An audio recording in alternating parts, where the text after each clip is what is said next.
Are you always coming up with ideas? Do you marvel at successful business owners? Do you hate being told what to do? Ever take things apart just to see how they work? Are you a dreamer? If you've answered yes to any of these questions, this podcast is for you. Welcome to the Entrepreneurial Enclave with Kevin Wortham, the podcast that focuses on building, maintaining, pivoting, planning, and investing in you, the entrepreneur. But first, a word from our sponsor. Pro Tapes and Specialties is the world leader in tape manufacturing and specialty conversion with over 40 years of experience. In addition to our pro brand of high-quality specialty adhesive tapes, we provide contract converting services that help improve your profitability, streamline your supply chain, and reduce inventory cost. We offer the most complete range of converting capabilities in the industry, such as cloth tape, double-coated tape, specialty tape, paper tape, masking tape, vinyl tape, carton sealing tape, adhesive transfer tape, duct tape, foam tape, electrical tape, filament tape, foil tape, reflective tape. And the tape just keeps on rolling. Visit us online today at www.protapes.com or call us at 800-345-0234. Pro Tapes, it's just how we roll. Welcome to another fantastic episode of the Entrepreneurial Enclave, Life's Coming Attraction.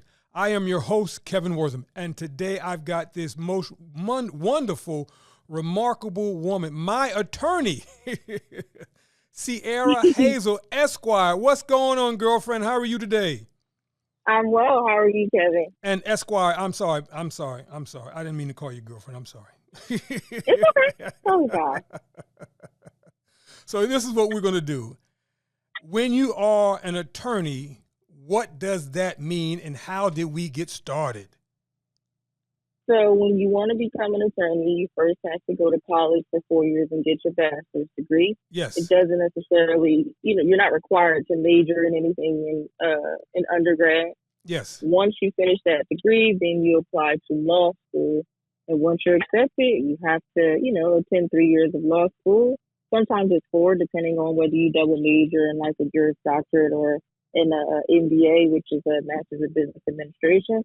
Once you've graduated, you then have to take what's called the bar exam, and you have to pass it based on the jurisdiction that you're in, and you take your oath, and you can start practicing. Wow. So let's start from the beginning. You are from where?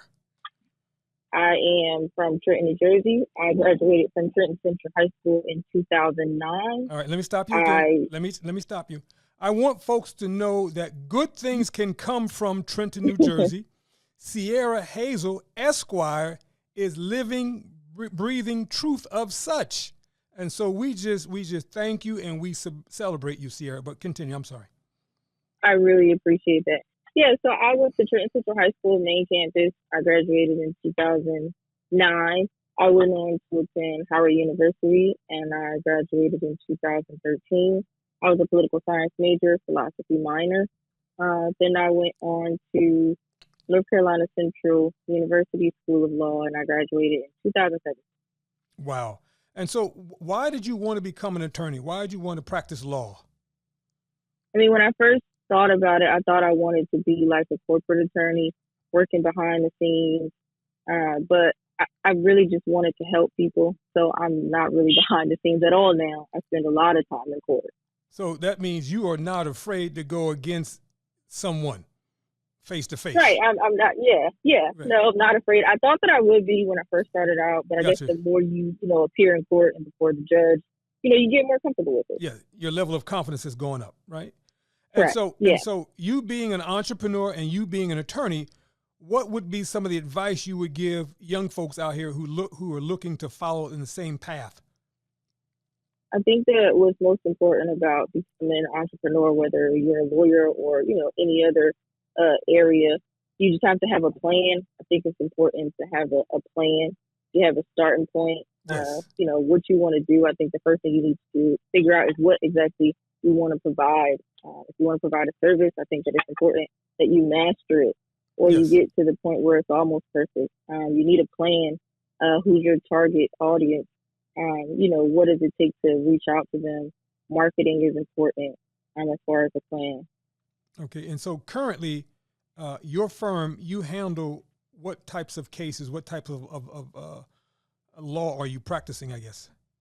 The bulk of my firm is family law right now. Yes. Close second is landlord-tenant law. Yes. Especially with all of the COVID laws that have been put into place. Some of them have been extended from the beginning of this outbreak. Yes. Some of them have been, reversed or done away with. So I'm in court a lot for landlord-tenant matters. Family law matters are the emotional ones where a lot of people shy away from family law because of how emotional it can be. But I think the important thing about practicing family law is encouraging people to communicate. And I think that's what I like best about it. Give me an example of some of the concerns that are involved in family law. Is that like real estate and estate planning? No. So family law, when I say family law, I am referring to divorce, which is a matrimonial docket. Gotcha. Yes. I'm referring to custody, child support, Yes. visitation, adoption, those kinds of issues. Okay, because I was also thinking, family law could also encompass, and correct me if I'm wrong, like legal in terms of real estate and estate planning, right? Well, no. So when you're putting the causes of action in groups and areas of law where you people practice, it's based on if there was a cause of action to arise, where they will be resolved, where the issues will be resolved, right? So Gotcha. If you had an issue with like a will or something like that, it wouldn't be resolved in the family court under a family docket. Gotcha. It would be probably in a surrogate court or a probate court or something like that. You wouldn't Gotcha. resolve it in the family court. Gotcha. So those things. And then, real estate. So what people have to understand with family law issues are just not, you can't say it's a family law issue because you have an issue with someone in your family. That's not a family law issue. It's specific to the relationship between the parties and whether there are children and things like that. So if your uncle hits you, Yes. it's an assault and you take it to court, maybe the criminal court or a civil court, but not the family court. Just because it's your uncle doesn't make it a family law issue.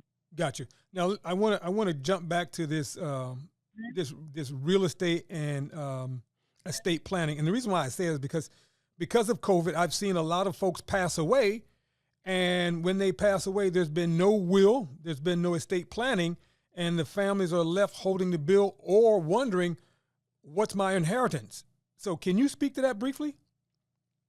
Sure. So I think it's important that everyone has a will. I think the issues that surround a lot of people are that they don't think that they have enough to, put together a will. And I don't think that there's something that they need to be afraid of. Yes.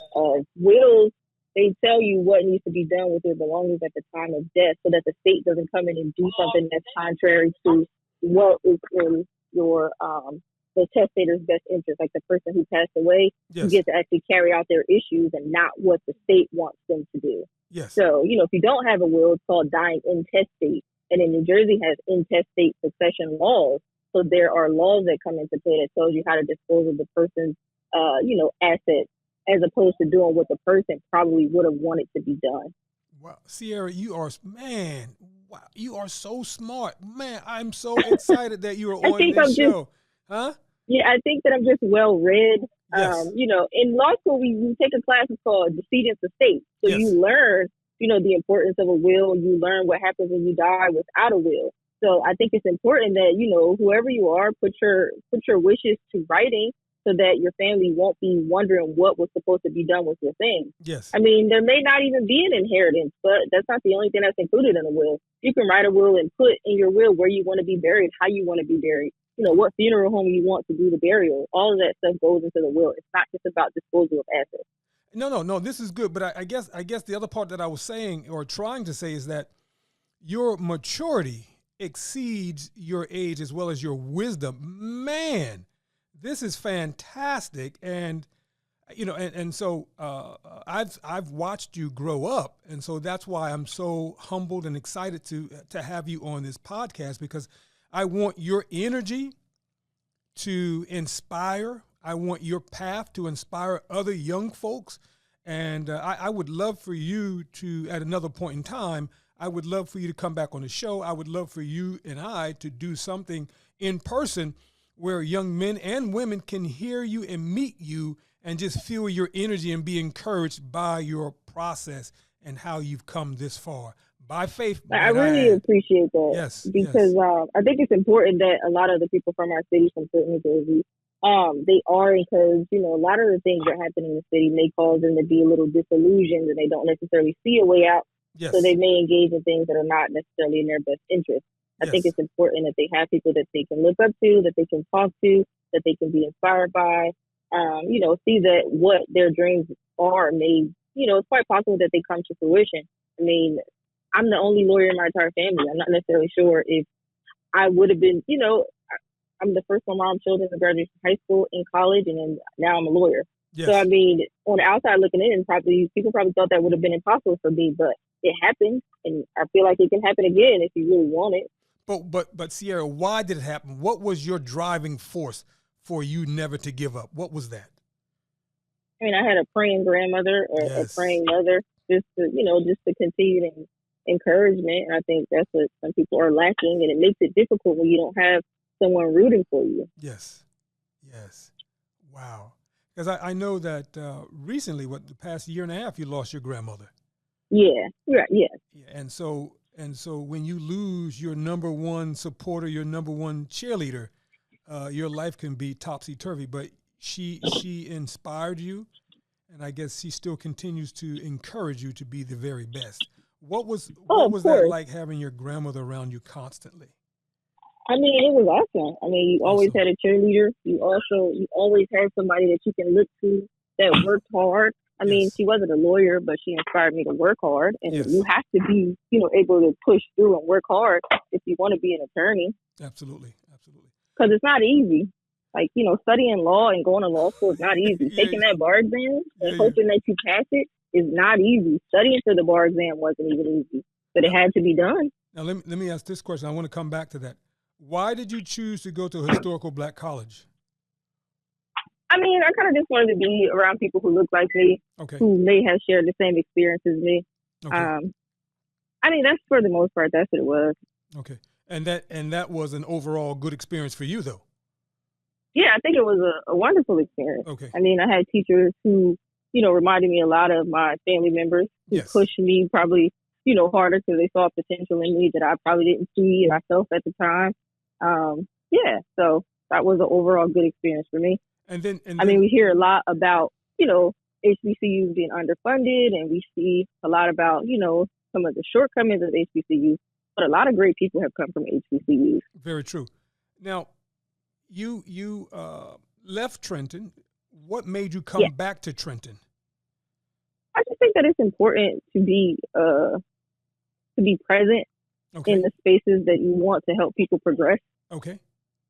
I see a lot of the times people, they leave and then they come back, and it's like they're talking at people and not talking to them. Okay. I think it's important that people that are going to attempt to inspire you may have to have the same experiences as you. Yes. I think that's important. Now, what other advice would you give young folks in our urban community? What would you say to a young person now? I mean, I think that it's important to realize that your circumstances doesn't have to impact your journey in a way that makes you want to give up. Yes. I think that you can use the circumstances to catapult you forward. Okay. I think, in the urban community, people think that because there's crime or there's drugs or there's this or there's that, all of these negative things, that they use that and say, well, that's why I didn't reach this goal. You can use that to motivate you to reach your goals. Very true, and I thank you. Now, you are an attorney. Do you like the landscape that's currently going on with maybe the current president of the United States having the opportunity to select an African-American woman to Supreme Court? I think that I like the idea of it. Yes. I think I'll believe it more when I see it. Okay. I also think that, sometimes I don't know, for lack of a better word, there are people who pander to the African-American community. Yes. And I think that that's what it will be until you actually see some change. Okay. So I like the idea of it. No, but it's also whew. not really. A lot of the times, it's like just because you're putting a Black person in a space doesn't necessarily mean that they're going to carry out the the wishes of the community as a whole. Yeah, So yeah. some people can be disconnected. Yes. So it's not just about putting a Black person in that space. It's about putting the qualified, well-rounded African American person in that space. Okay. And have you been following up on some of the selections? Well, I have looked a little bit into it, but not too much. Got you. Okay. No. I just wanted to get your opinion. I am so excited that to use your phrase, that they're looking at qualified faces to be in those spaces where once before they thought that we could not handle this level of work. It was beyond I think that's a misconception. Yes. I think that is it's super archaic. It's like an excuse.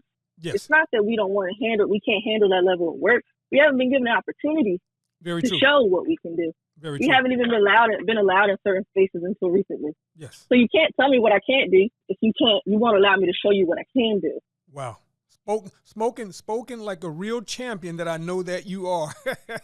So yeah, like you can't say you can't do this, but you've never given me the opportunity to do it. That's just an excuse. Now, I'm looking at my crystal ball. Where are you 3 years from now with your law firm?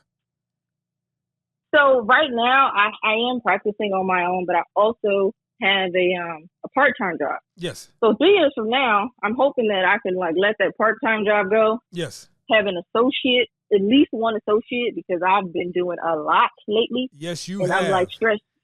Yeah, I'm stretched kind of thin. Yeah. So I need some help. Gotcha. So hopefully I'll have an associate that I can lean on. I just got an administrative assistant finally. Okay.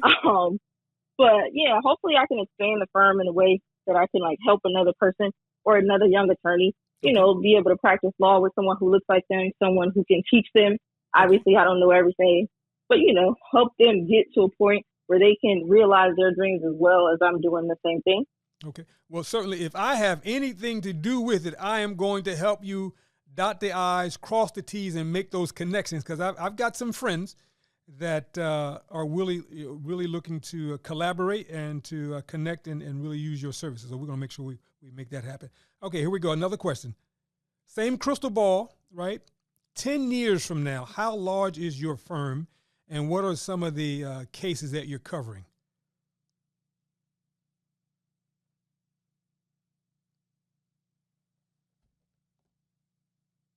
Searra? I'm here. I was saying, same crystal ball, 10 years from now, what are some of the cases that your law firm is covering? How large is your law firm now? Well, hopefully we'll be handling more intense litigation cases. Okay. I think that's somewhere where just myself as an attorney, not just the firm, but as an attorney, I can get more experience in that sort of practice. Because right now I do stand before a judge and I do argue cases, but it's not as intense as I think that I should be able to do in the next 10 years. Okay. Now, are you licensed where are you licensed to practice law currently?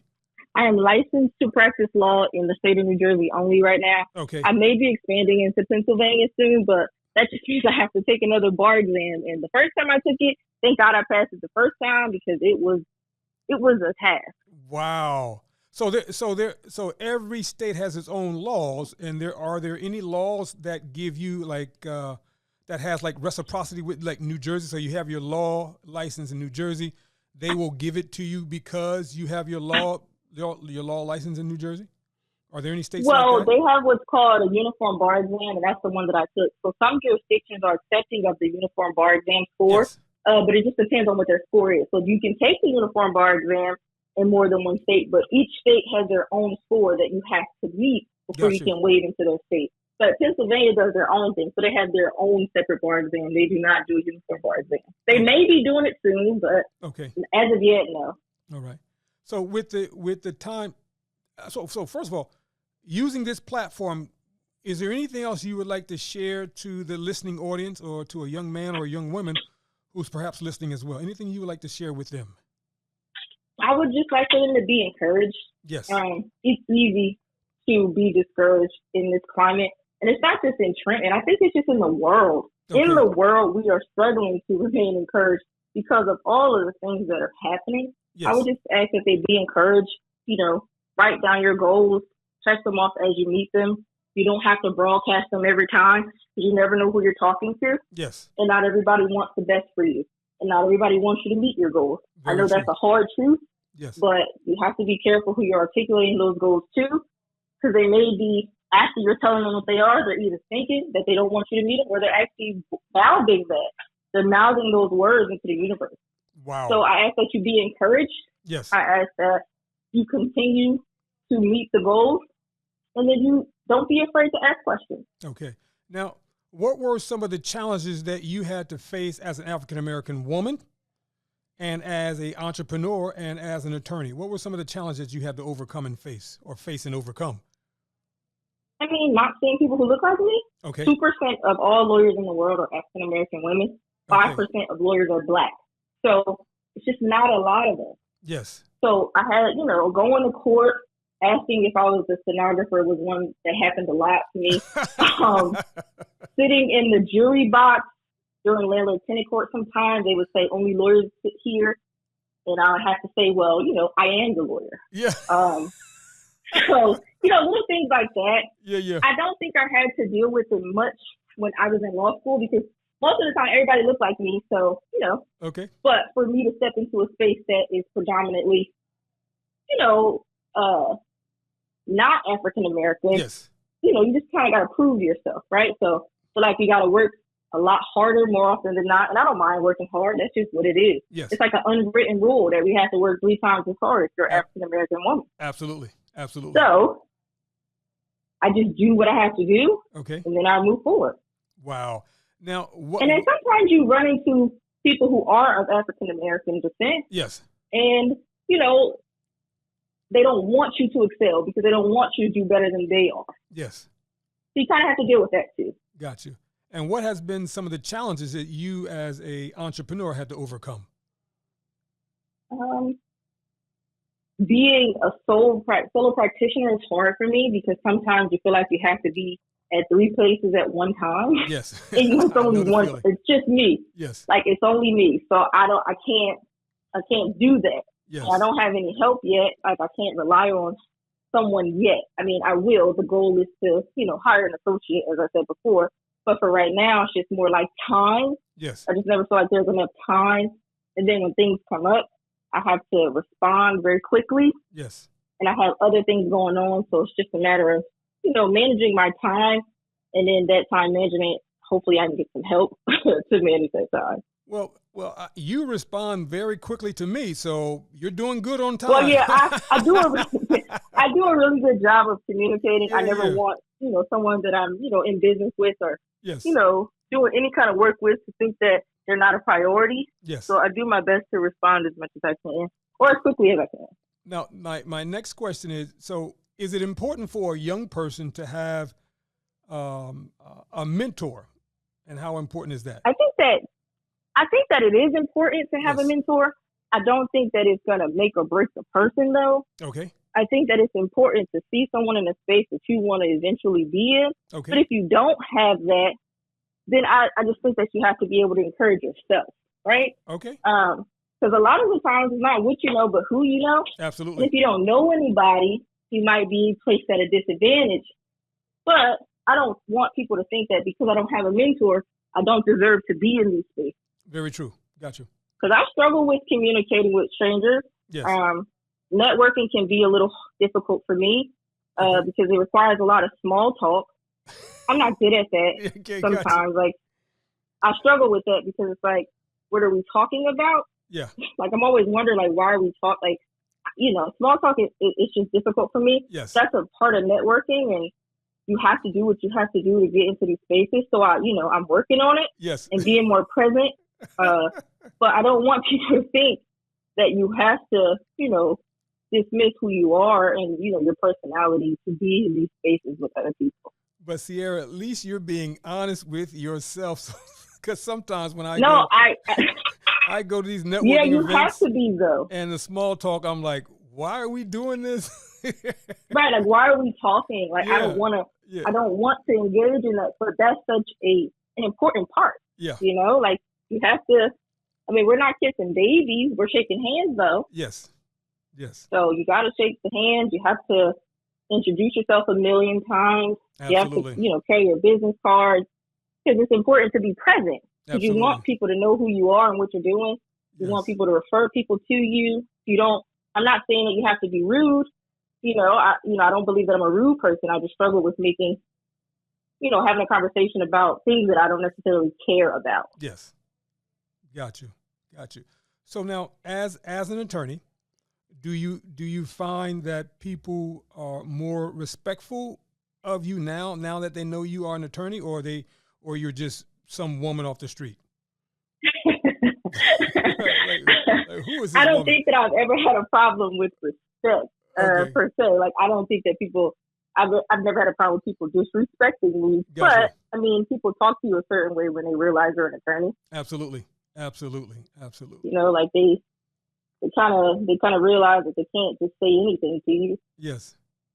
And you can probably tell a layperson, like, this is what it is, and you don't expect them to look it up. But if you talk to an attorney, they probably already looked it up, and they're waiting for you to make the wrong move or say the wrong thing. Yeah. So, yeah. I got you. Searra, you have been fantastic. Is there anything else you would like to share? Is there a shout out that you would like to give? But before we do all that, tell us the name of your law firm, where you're located, and how folks can reach you.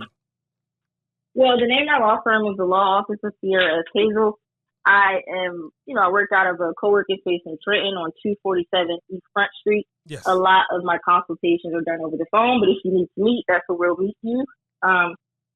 You can follow me on Instagram at hazellawfirm.com. Website is hazellawfirm.com as well. Facebook is the Law Office of Searra S. Hazel. And you can reach me at 609-317-6977. I want to shout out Kevin Wortham, because he never misses an opportunity to give me a platform to speak, and also to connect me with people who want to do business and build beneficial relationships. So I'm very thankful for that. And I don't require Searra to do small talk. No, he doesn't require me to make conversation about things I do not care about.